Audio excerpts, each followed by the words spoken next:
Hello children, today we are going to start the second part of your chapter 2 major landforms. So our first topic is plateaus. Okay, so first understand what plateaus are. Plateaus are your elevated land with steep slopes. Okay, means what? It is not plain, it is not high as mountains, it is somewhere in the between. Okay, and it more like a table shape. So it is elevated means it is rise, it is little above the land and it has steep slopes. Let's start reading. A plateau is a flat and elevated land with steep slopes.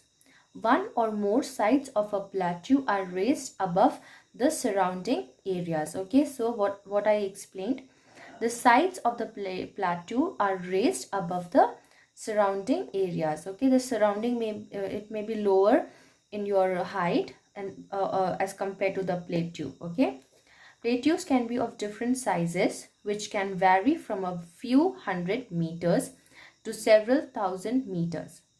Plateaus can be formed by two ways: by uplifting of the earth's crust or by volcanic activities. So there are two ways in which plateaus are formed. First is uplifting of earth's crust. As I explained, the earth's crust, it goes up. Okay, or by volcanic activity. So instead, volcanic activities means it is also created of lava, but it does not go up as high as mountains. Okay, it gives you a plateau kind of a structure that is formed by volcanic activity. A plateau formed by uplifting of earth's crust is called a dissected plateau. Earth's crust, when uplifting of earth's crust happens, that time it is called as a dissected plateau. A plateau formed by volcanic activities, it is called a volcanic plateau. Our next topic is formation of plateaus. Some plateaus are formed when a thick sheets of lava accumulated as magma come out to the earth's surface through faults or cracks in the earth's crust. The Deccan Plateau of India and the Plateau of Colombia are examples of such plateaus. So when your volcanic mountains form, it is the eruption of lava. Okay, but here what happens is the thick sheets of lava accumulated as magma. Okay, the sheets of lava that is accumulated as magma, it comes out to the earth's surface because of faults or cracks. Okay, in the earth's crust. When there is a fault or crack in the earth's crust, that's when magma comes out. Okay, and it creates a layer. That formation is that forms a plateau. The two examples are the Deccan Plateau of India and the Plateau of Colombia. Next is, plateaus are formed when endogenic forces raise plains to a height above their surroundings, such as Plateau of Brazil. Endogenic forces, we studied previously what is endogenic forces. Okay, so here what happens, when these when this endogenic forces, it pressurizes the plains, okay, to rise to a certain height, okay, above their surrounding. Okay, they force the plain to rise to a certain height above their surrounding. That's when a plateau is formed. Okay, such example of a plateau is Plateau of Brazil. The plateaus of Greenland and Antarctica were formed by glacier erosion, whereas the Russian plateau was formed by glacier deposition. I hope you know what is erosion and deposition. Okay, our next point is, plateaus are also formed by accumulation of thick layers of fine dust brought and deposited by winds from far off regions. The Liaosis Plateau of China is one such example. Now let's come to the types of plateaus. Okay, there are three types: intermontane, piedmont and continental. Based on the location, plateaus are classified into three types. Okay, this is the classification based on the location: intermontane plateau, Piedmont plateau, and continental plateaus.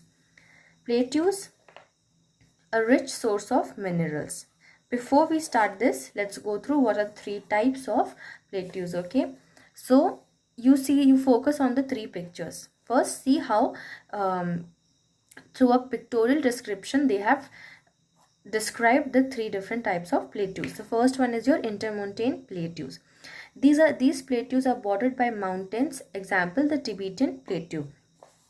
So what happens in intermontane plateau is it is between two mountains. Okay, the space between two mountains, this will be your intermontane plateau, and it will be bordered by two mountains. Next one is your Piedmont plateau. These plateaus have mountains on one side and a plain on or the river on the side. Okay, so one in here in this kind of plateau, what happens, one side they will have mountains, in middle it will be the plateau, on this side it will either be a plain or it will be a sea. Okay, continental plateaus are uplifted abruptly from coastal plains and are far away from mountains. So these kind of plateaus, it is not located anywhere near your mountains. Okay, it is located near your coastal plains, and it is abruptly lifted, like somewhere it is up, somewhere it is down. So it's like this. Can you see the picture? This is how the continental plateaus are made are formed. Now come to this topic. Plateaus, a rich source of minerals. Most of the minerals in the world are obtained from plateaus. So most minerals you obtain it from plateaus. It is comparatively easier to separate minerals from plateaus than from mountains. So why most of the minerals we get from the plateaus? Because it is easier to separate minerals, okay, from plateaus as compared to your mountains. The Deccan Plateau, Western Australian Plateau, and Brazilian Plateau are very good reserves of minerals such as iron, copper, gold, diamond, manganese, and coal. So these plateaus are very good source of these following minerals. What are those? Iron, copper, gold, diamonds, manganese, and coal. The Mexican plateau is called a mineral store. The Mexican plateau, it is called mineral source because it is a rich source of different metallic minerals including silver and copper. It has one of the biggest silver mines. Okay, so Mexican plateau, it is called as a mineral store as it is rich source of metallic minerals, which includes your silver and copper. It is one of the biggest it has one of the biggest silver mines. Edges of plateau may give rise to picturesque waterfalls as the rivers fall down vertically from the cliffs. These places attract tourists and are major revenue earners. These fast-flowing rivers may also be harnessed for hydropower generation. Okay, so edges means you see how this one is coming down, or this one over here and this one over here. So these edges, it gives rise to waterfalls. Okay, as the river falls down vertically from the cliff. So when the river is coming down like this, it forms waterfall and it attracts tourists, and it contributes a major amount of revenue as well. These fast-flowing rivers may also be harnessed for hydropower generation. What does it mean? That these waterfalls, they are also used for harnessing hydropower generation. Okay, so it is used for various things. Our next topic is valleys. The low-lying areas between mountains are called valleys. Following rivers and shifting glaciers between mountains form valleys. Valleys are classified into three: river, rift, and glaciers. Valleys are your spaces, okay, the low spaces between two mountains. fine. Those spaces are called as valleys. They are of three types: river, rift and glaciers. Our next topic is Rift Valley. A rift valley is a linear lowland between mountain ranges formed by a geologic rift or fault. It takes thousands of years to shift the outer land masses away from the fault and form a graben. With time, the graben deepens and forms the floor of a rift valley. One or more grabens can form the depressed area of a rift valley. Rift valleys are narrow and can spread across hundreds of kilometers. Rift Valley is formed. Rift Valley is formed when the Earth's crust it broadens, okay, it widens because of the tectonic plate movements beneath the Earth's surface, and it forms a linear structure. Clear? The Upper Rhine Graben or the Rhine Rift Valley is one of the major rift valleys on Earth.